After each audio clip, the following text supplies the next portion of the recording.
thinking about the aspirations that you have and the needs that you have, do you think that from what you've heard so far, that TfN is actually going to have the powers and the levers to be able to deliver what it is that you want and need out of transport in order to be able to grow your local economies and or your businesses? I don't know whether who'd like to pick that up. Yes, thank you. Yeah, Jerry. by all means. TfN, as an organisation, as a standalone organisation, certainly isn't going to achieve that. What it is, it's a powerful voice. It's a powerful lobbying voice on the behalf of fairly diverse but coalescing interests. We need those voices. We need to make that clamour, and I use the word clamour in the sense that we jolly well do need to be banging the drum in the north of the UK to overcome the issues that we currently face. So it needs to be a clamour, it needs to be cogent, it needs to be well rehearsed, it needs to be cohesive, it needs to link the East Coast and the West Coast, it needs to link the north and the south of the region. Parochial self-interest in terms of, for example, the port businesses needs to be set to one side. We need to speak as one cohesive body, and in that sense, TfN provides one of a number of mouthpieces for us to get this message across to government. Thanks, Jerry. Andrew. I think the response I'd give to that challenge is you have to have something to invest in, bluntly. So, I mean, the fact that we now will have a plan that is a clear and coherent exposition of what we actually need gives government something to invest in as an economic, actual sort of deliverable object. I think the potential of the north of England, if you unlock its transport connectivity, is very clear. But actually having the interventions that equal up to the economic impact, I think, is going to be integral.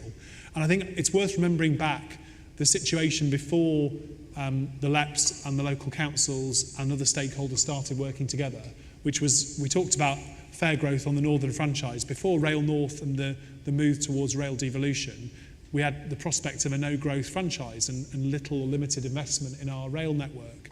I think that people should remember the journey that's already been gone on from where we started, that we've already made huge progress to get to where we are now. And actually, this is about the next stage, which is about that longer-term picture to 2050. And I think it's a very fair point that people need to see progress before then. But actually, we've already unlocked the investment that will start that journey to San Fran already.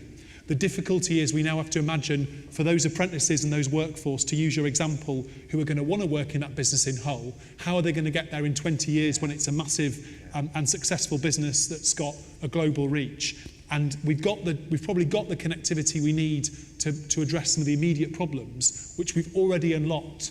And that's been part of the TfN journey. Actually getting the subnational transport body, getting that responsibility and that ability to deliver at the right level is going to be integral. And it isn't on its own, though. It has Highways England, it has Network Rail, it has all the infrastructure around it to make things happen. What we will need is that political consensus, and I think that is there. It's simply about realising that and getting the money from Treasury to actually put it into action. Yeah. I'm conscious of the fact that we may need to take some questions from the floor. We've assembled this fantastic panel of business representatives. Do we have any questions of them from the floor of the audience today? I know you can see the coffee being got ready, but it's...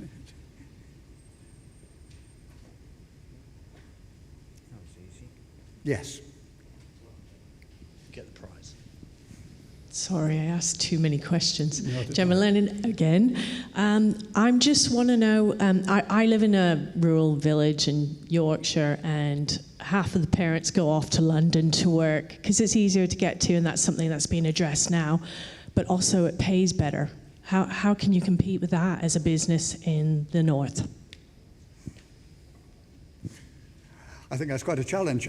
Christine, what are we doing in Cheshire and Warrington to keep people working and living there?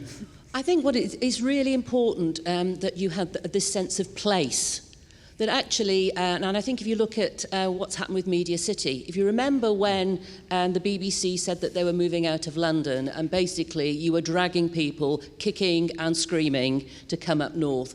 The one thing I've learned over the last 6 years is most people in the south haven't got a clue where the north even is half the time.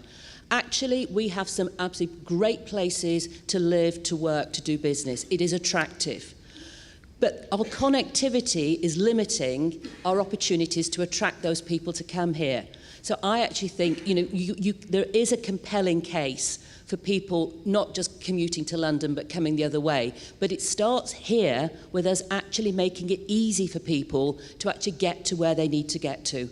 And I think if we do that, we'll end up with people realising that actually coming and living up north, it's a far, far better way to live than it is in London. The commutes that most people have to do in the southeast, I wouldn't want to do that. And if you speak to lots of the people who've actually now moved out of London into the likes of Media City, they now realise that they've got a quality of life they could never even dream of before. So I actually think, it can be done, the prize is there, but connectivity is absolutely key to it. Mike. It's a great question because it's very, very difficult. I've got a small business myself. I've got 50 consultants. We're based in Manchester. I mean, first thing is always be brilliant at what you do. Have a purpose. Stand for something. And talent is more attracted to it.